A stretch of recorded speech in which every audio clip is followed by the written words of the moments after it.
Welcome to Pixie, your message from the nature spirits today. Thank you, Pixie. And we have the desert rose here that I will use as my contemplation crystal ball. Please see, sense, and feel for yourself. The sun is starting to really come out, so allow the lighting to illuminate accordingly. Okay, with Pixie, there is this wonder that comes through. Well, thank you, Spirit Card. I can see you off there to the side. I wonder. Okay, I wonder, see if I can formulate this. I wonder what's possible. I wonder what harmony feels like. I wonder if I, you, we, me can surrender in the spaces in which harmony already exists in your life, in your head and your heart, your higher self, that relationship with the higher self, the head and the heart to the feet, and the actions you take. And maybe sometimes stop and go, I wonder, how does this feel in that one moment of like walk in, and then stop? It just feels like a natural stop, not a forced stop. And it's like, ooh. And it's like seeing those, I wonder. Maestro begin, but I wonder. And I'm going to surrender to this moment. I'm going to surrender to stop and smell the rose, Spirit Card. Love, relationships, and harmony.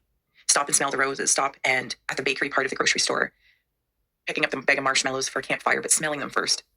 Delighting in sensory enhancements, excitements. And while there's all of this energy, the spirit seems to be of surrendering to that. And if I may, and I don't know a whole lot about pixies, but you know me, I'm here to like tickle beyond the ordinary, but also appreciating what a pixie may represent, mean, mythologically, from a legend to lore. It's like this pixie dust floating upon you in that moment, like the very sand, and that has come across this rose. And it feels like a crystallization. Oh, look at that. I didn't even recognize, like, as it just like flew out when I was pre-shuffling coming in here. The rose and the desert rose, both roses. And what does a rose maybe represent to you? Venus, love. Classic, friendliness. Unconditional love. There's no but in that. There's no, I unconditionally love, but, ... It's the unconditional love of maybe this pixie dust, or if I'm seeing it like a parade. Thank you. Seeing it like a parade. And maybe we have favorites in the parade, flavors of things in the parade, but we still unconditionally love the parade overall. Like one or two things that maybe, if you like the band, the costumes, or the floats, and maybe there's other things that aren't really to your taste or you don't like, but you still unconditionally love a good parade.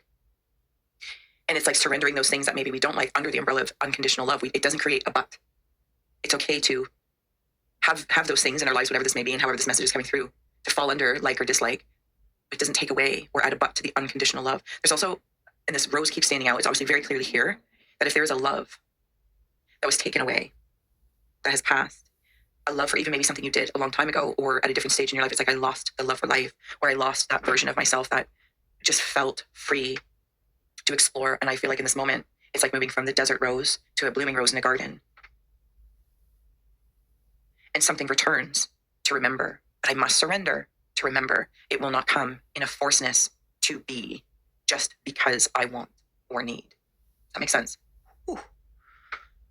I want to know here as well, very much so heart, throat, solar plexus, they seem to be in unison. That's coming through. I'm seeing, it's changing on me very fast here. So there's a face here and there's an arc. So maybe if you follow the archetypes, and maybe you're in an arc of the archetypes to a cycle of some sort and you're arcing over. So it's not mountain peak, it is arc. I keep saying the same word. It's an arc, an overarching bending so you don't break. I now placed in like a good old-fashioned yoga class, and if at any point in time you need to stop and surrender to child's pose as the example, you don't need to give a hoot or a toot about a traditional class, and you just say, oh, the class is going to continue on, and I'm listening to myself and I need to stop. I'm having an emotional moment. I'm having an energetic moment. I'm having a moment where my body is exhausted, and pushing through is not the best. It does not exude strength or performance or adding an endurance. These subtleties. Each petal represents something for you in this arc. There's this shift, surrendering to the shift. It is delicate, but sweet. And I speak of things in such as this face is here, as though like if I was looking at someone's aura, it is this like an ocean around your, like if this is your neck, or your throat was where the river, or I don't know, whatever, smaller body of water meets this body of water and moves out into the sea. And are you seeing more too? If you're here, there could be an aspect of empathic energy merging with a source that maybe you've been working towards, called towards, floating, allowing the current to move you towards this. I wonder. There's whispers here. I wonder. Massive ears, and like the shape of the ears, which I think could be lying, so I have no idea, is almost like a fingerprint as well, possibly, but the way I'm seeing it right now. Now imagine that shape to be Puff the Magic Dragon. Interesting. Lived by the sea, in your whole aura, from the neck, shoulders, to where, yes, maybe the crown is, but it is a sea and ocean. And where we might apply water plants, because plants are very much so here, but it's like water plants. And insert where the lotus is with a rose.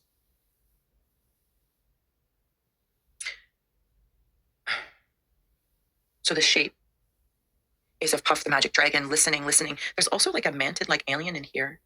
You can see his eyes, and he's got like that really, he's got eyes. You have a book. It's a seatbelt. It's a seatbelt. You're a traveler? Do you travel?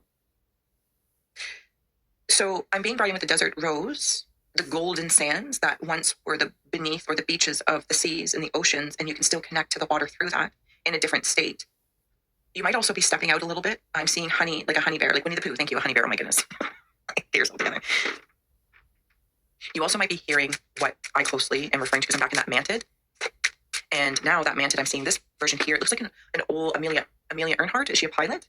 Is it like old-fashioned pilot things? Are you learning to fly? I wonder. Maybe it has something to do with spaceships. If mantids in an insectoid symbolize, meditation to you, knowing when to strike, knowing when to move, and the stillness is only perceived. But there's actually always subtle movement, which is strengthening. But when you exert, and have you ever seen like a mantis fly? It's majestic. And the cave of ice is duality, balance needed 23, which if you come from the house of scrying, or if I've said it here, I can't remember. It's my Michael Jordan number. It is my Michael Jackson number. Simply symbolically representing choosing your number of greatness, not waiting for your number to be called, but can you be great in whatever number you've been given and infusing that. So it's like surrendering to being on a team of sort of say lifetime 1900s to the 2000s, and we're here, we got our ticket, the jersey, it comes in and you're like, which team am I on? What's my number? And you're like, oh, I got number blah, blah, blah, but I really wanted blah, blah, blah because everyone knows 23 is the great number. And now I'm like 24 though. Like that sucks. It's like, well, you might be the one for 24 to become great or leading to a 6. And we're coming into June. So that's pretty cool. So it's like surrendering the stifleness of what afterthoughts of what we wanted or thought we wanted. Does this make sense? Pixies are very perplexing as my chair squeaks all over the place. It's perplexing, but it feels like an orchestra. It feels like a new earth is also, it's like this is being picked up. There's a person in here. Where's my little sticky thing today? I'll have to use my pen. If this was a bundle of earth, like a bulb, and this is a person standing here, and this is being picked up, and it feels like it's floating. Like, where would you like to land? Where do you want to root this into? Because once you decide or have decided in this space, allowing things to settle, the roots to relax, to find which direction they will go and grow in. Got angels that sing out here as well. They're singing. They're singing. I don't know if you hear octaves or like different hertz in sound. And back to those ears. I just heard a whistle as well as I said that. Ooh, passion, love for life in a cave of winds of the mind. I got love for life. Is that Iggy? I got love for life. Something here in this space, if you're here in Pixie and your message is like, I want to say like something's about to pop off. And not one of those like dandelions, mama, the baby on her head, pop off. Not like, like it feels jazzy. And as though somewhere along the lines, I kind of was in a sleep. Or maybe it's going to feel like a dream. And you're going to be like, is this happening? Are you perplexed at the possibility of wondering? Is this for you? That you've made 24 the new 23? That doesn't take away from 23. It adds in the succession of something. Succession. How brilliant that you have chosen that. And now someone else, next generation, person, place, and they will look at 24 and be like, I want to be 24. Amazing. But something about this says deeply and dearly to surrender something.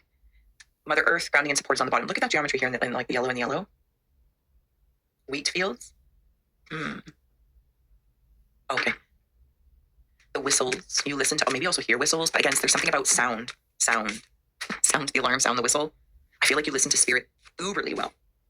Spirit of your higher self first, because it's not in like this distrusting way, like, oh, I don't listen to other spirits of sorts, but it's almost like it filters through your higher self first, so that if the whistle's blown, like, no go, they're not who they say they are. Maybe you notice, you listen to someone's actions, words, behaviors, the mismatch of things, and you listen to your higher self, and I feel like I just really want to say, like, good for you. And it's almost like maybe you've been through things that you've tried to, like, your intuition or your instinct says one thing, you're like, but you always can see potential. So it's like, yeah, but it has so much potential, but maybe for one reason or another, in some pattern that you see the potential in, but it just doesn't work out. It's like surrendering that and almost like lifting the pixie dust off of that spell so that you can see, and you're like, I'm not falling for that again, just because you can see the beauty and you can see the potential in that, in the pattern, in the geometry that grounds it. But if it's not alchemizing with you, it's kind of like I see you surrendering that. And once you say like, oh yeah, I'm familiar with that. Unconditional love, just not for me. It doesn't poop on your parade or your passion. It's like scars and stars, and you listen. You just listen now. You're like, I surrender. I'm not going to fight this. Yes, I see potential, but I know this pattern, and I'm not going to try and defeat it with brute force. Like, I don't know, something about that. Pixie, let's flip it and see what else is going on here. My chair is super squeaky today. Oh, say Libby. I'm going to grab one more tarot card from the Game of Thrones deck for up there in the Cave of Hearth Fires, and then we'll read the Cave of Hearth Fires and the Eight of Coins as well. So you've got the Star, Page of Coins, and the Eight of Coins. On the bottom is Three of Cups. Congratulations, a celebration. I also, when I said the word pop off, no, it's almost like when you see the rose open, a bloom, a bud, go from bud to a bloom. I'm telling you, there's something here that feels like I'm ready to pop off. Ready? I don't know. Is a flower ready? Is there an internal conversation with a flower or a rose or any sort of plant that's like, I'm ready to pop off, world. Look at me and look at my bud that's going to become a bloom. Look at me.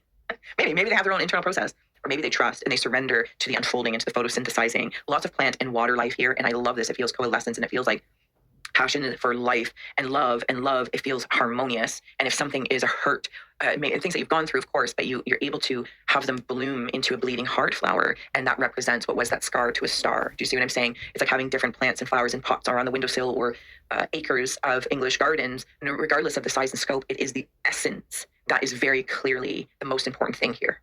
And that is imbued and infused by you perceiving it. And it's lovely. It's like coming across a little flower or a blade of grass in the concrete. And you're like, that one blade of grass in this concrete jungle did it. Amazing. Good for you. I love this. So sometimes while everyone's looking up, your pixie-like perspective sees the sprites and the sparks where spirit may be like, and look down. We could say look within, but almost like just look down, look at the ground. And maybe in that moment you see a sign or a symbol, a feather, a sign from spirit, that flower, that blade of grass growing in the concrete, and it stops you in your track, and that's your version in that moment of stopping to smell the flowers. Also, there's this air of like security here. So when those moments happen and there's not clearly a sign, but you also might be just sensing spirits, residual energy, somebody else's energy. If there's nobody around, spirit, there literally may be something about you, your paranormal perspective that's like, oh, there's an essence here. There's an aura that is asking for my attention. Higher self, check in, is it safe? Whatever your questions and queries are to decide, and then you might interact. So you might be I could say psychic. I don't know if it's really the right term, but I feel like it's under that umbrella anyway. You know what I mean? So maybe it's one of the clairs. It might be clear listening, clear seeing, whatever the case is. So in the Cave of Hearth Fires, we have the Star, Page of Coins, and the Eight of Coins, the Illumination. You're being given something. That's when it's like looking up or looking down, and you get to work.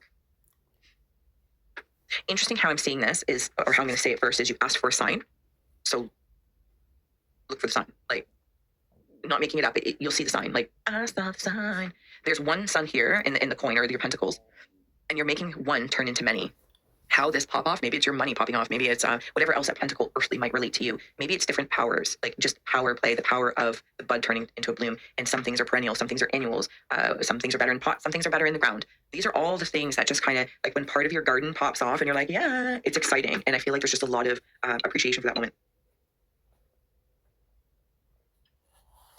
I'm back to that's something about the angels, and I'm hearing the song. Forgive me. She talks to angels. She talks to angels. That's all I'm hearing. I feel like if I heard the song on the radio, I'd be like, oh my God, I know that song. Of course I know that song. But that's all I'm getting in this moment. There's also the ability to multiply. And you know what? I'm just going to take a little moment here, because I think to some degree or another, if in this pixie message for you as things are getting ready to pop off, it might also be perplexing sometimes for you, or you've been through some people, places, or things, but it's like, okay, first of all, you were their sign. You might not have known that, but if somebody else asked for a sign, you're grocery shopping, you bumped into somebody who said, oh, I'm sorry, you held the door open. Or maybe, I don't know, you did something, you said something, you wore something, you smelled like something. You were their sign. Okay, so that's that. On the other hand here, I want to lean into the multiplying energy. And if you know this part is for you, it's to be heard and then released, surrendered. Hopefully it's not still like a thing. Compassionately, I get it. Your magnitude to multiply, like pixie dust, has been, I don't want to be rude and say wasted on other people, places, or things, but definitely has the air of like, they've taken it upon themselves to help them get high on your supply. You do the work, and they just and so maybe if you've seen multiplying around you, but maybe not for you, you might actually be the source. I'm not judging if this is by design, has purpose, value, meaning, all of those things are for you. But if it's just something you've noticed, you might want to just check. Yeah, life force energy here's on the bottom. They have been tapped in. Let's plop ourselves in. We're also accountable for letting that happen. Or again, maybe it's by design. I don't know. And so if you've been seeing it, because you're a multiplier is how it's feeling in this moment, but the source of that, so it's like you see it outside of you, but not for you. But again, get ready for things to pop off, because it's almost like those valves close, whether these are people, places, or things. They might not even know that they've been doing it. I don't know. Yeah, flows right underneath that. In the Cave of Rivers. Okay, Cave of Rivers. We have Flow 14, the River Nile, and Life Force Energy, the Messiah in Africa. So just a heads up. Check in with your flows, flow charts. Maybe it was, it's a friend, it's a family member, and you're like, yeah. I'm not talking about not giving. I'm not talking about stopping the flow of giving. It's the flow, it's your essence of multiplying. Magnetism, insert the words. The work that you do, that voodoo that you do so well. And maybe sometimes it's like you feel like you go from full bloom to a desert rose. And it's like, well, how did I go from here to here and receive no benefits? In the space of this, it just might be that other people or aspects of ourselves, we're siphoning those. So maybe check in with that. Just saying, as a sidebar there. What else we got here? I just heard, a pixie problem. And maybe just in the spirit of that pixie dust, right? Because you kind of like have this aura that sparkles, but you also send signals out. So when you give away freely. And this can be part of your flow. Like when you give or do or etc., it's free. There's no catches. Even the secret ones that people think aren't there that will come in 2 months or 2 years. And like, oh, remember that thing? Yeah. So anyway, I have a favor. You don't do that. You have ensured. It's almost like you're like a representation of treat thy neighbor as you would like to be treated. But that doesn't necessarily always mean that in reciprocity that happens. But you do lead by that example, so you don't have these catches. And when people sometimes or other parts of ourselves are like, oh, but there's really no like follow up, and there's no catch to this. It's free, and then it can kind of sometimes feed that hunger that like it's like Mr. Never or Mrs. Never Enough, right? It's like, oh, no, I don't need to do. And so somewhere along the lines, you've made some beautiful discernment, probably in the way that you talk to angels or angel teams, or maybe you speak higher self to higher self to get the information to however you do. So when you give freely, it is freely. It doesn't stop your flow. So you give to receive more, but it's almost like you're not going to get the more back from those who don't know how to give. They're in a different learning state of that. So it's almost like, okay, then slow that tap down, but you will learn how or receive from other sources that are very good at giving reciprocity to receive because they understand the flow. Does that make sense? Like, what the heck is going on here? I don't know. There's obviously a space in this message of like, even I feel like I need to surrender to this because it feels like gold in here, but it's like those gold shows, or sound like they mine up in the mountain around. This is like water, like underwater gold. And maybe pixies also, maybe they play with, I see some moose in there. I love when I see moose. Breakthrough, I love that. I can't remember, sorry, what I was saying. Pixie's got me all, on the bottom is trust. Cave of Earth is breakthrough. 5, the moon landing. And 3, the Silk Road, Inner Mongolia. And look at all of that sand and the glow of your life force energy, man. People see it. But I'm going to speak for you anyway, if you're here. Ant-Man and the Wasp. Lions might mean something to you. Something coming together. It's like that famous painting, and he just like one straight, and all he has to do is go burp, and like then it'll touch. Yeah. So it's like this, and all you need to do, like you don't even need to lift a big finger, it just burp, and it makes this connection. Definitely worth protecting as well. There's some grumbly gopher guts over here. Maybe maybe even still you might have like a little bit of a grumpy heart sometimes. Sure. I'm totally grumpy. I'm the person that's like, oh, Steph, you want to do this? No. I'm always a no first person. Oh, my Capricornian ways. Somebody grumbly, I'm also seeing this interestingly enough as a side face as we're going to be coming into the troll next, but I don't necessarily want to make that association. But it's kind of more like an ogre. And somebody might feel a freaking way when you do notice and decide to do something about it delicately, but that doesn't mean it'll be received delicately because remember, they're coming off your supply. Their dealer ain't dealing. Their dealer didn't even know they were dealing maybe. And so they might pull on your heartstrings. I think that how and which way everyone goes about this is very, very personal. And maybe it's something that you've already gone through because you maybe have an amazing awareness of being hooked on the dust somewhere in whatever form that may be for you. And it led you, I see a key. Congratulations if you're getting a key for something and what that may represent to you. And it's like hanging around the neck almost. So it's not like a regular keychain. Also could be something on a fence and getting access to through a gate or a fence. And it's funny because like the key's right there. There could also be something about that is that, if you think you have a key hidden or nobody knows about it, they know where to get it to get to your supplies, energetically speaking. Nonetheless, let's speak to you first because your flow of life force energy is about to have, if not, you're already stepping into just through the threshold from bud to bloom. The stem, seed to stem has been a process. May I also say your leaves are beautiful. It's not always about the bloom, but the blooms, we got them up here. The star of the show of the flower typically is the bloom. But I want to take a moment to also credit your leaves, your stem health, your strengthening when it's windy. I see that in those moments. I appreciate you that for those strengths and beauty as well. I literally have a vase of just stems as well, so it's coming in. Anyway, so I want to just note that I appreciate, and if that's a message you need to hear, that the stem seed growth, and there are some things like the acorn and the trees that can take longer, but they withstand longevity, legends. What is that? Legacy. You wanted 23. You got 24 as the example. You turned 24 into another 23. So now 24 is the 23. And this breakthrough for you is going to be an adventure. And Pixie, I almost kind of want to say it's like, are you ready to play now with that? Like, I think to some degree or another, like the story of like playing small, little passions and this, that, or the other. You've been through some serious trust exercises. Like I'm not laughing because it's funny. I'm laughing because it kind of feels like looking back, I'm like, oh my God, it's so many trust exercises. And it's time for your adventure of this aspect to begin here. And the desert rose stands just as beautiful as the love and harmony of a fresh one. So something about time capsule. All right, Pixies, I'm going to leave this here. I hope that this Wonder is a world of wonderlands that brings you more adventures that help you with your breakthroughs, to see yourself as the star of your own show, to take the center stage. And whether in that space of perspective of the audience being, maybe there's going to be hecklers, maybe there's going to be people that get up and go, maybe they're just going to the washroom, the maybes. You're on stage, focus there. Trying to make reasons, excuses, understandings. I'm not talking about separating out of non-compassion, but trying to figure out every single person that may be in your audience or your aura's ways, the whys, the reasonings, etc. There might be a few you might actually connect to that have like backstage pass, but essentially it's a waste of time. I'm not trying to be rude. It is because you want the person on the stage, the version of you, the opera singer, the band, the comedian, whoever they are, to not be concerned and to be there because you're there for them. I love it. I hope that's powerful. Feels powerful. All right. I will see you next time. Thank you so much for being here, or wherever you are landing in the pick cards, or visiting the House of Scrying, or joining my mailing list, whatever is going on, whatever you're feeling. Thank you for being here.